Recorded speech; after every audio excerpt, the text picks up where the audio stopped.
యాదాద్రి శ్రీ లక్ష్మీ నారసింహస్వామి వారి వార్షిక బ్రహ్మోత్సవాలలో భాగంగా స్వామివారికి తిరుకల్యాణోత్సవానికి తిరుమల తిరుపతి దేవస్థానం వారు పట్టు వస్త్రాలు ఆలయ ఈవో భాస్కర్ రావుకి అందజేశారు.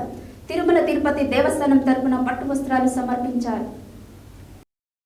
యాదాద్రి శ్రీ లక్ష్మీ నారసింహస్వామి వారి వార్షిక బ్రహ్మోత్సవాలలో భాగంగా స్వామివారి తిరు కళ్యాణోత్సవానికి తిరుమల తిరుపతి దేవస్థానం వారు పట్టు వస్త్రాలు ఆలయ ఈవో భాస్కర్ రావుకి అందజేశారు.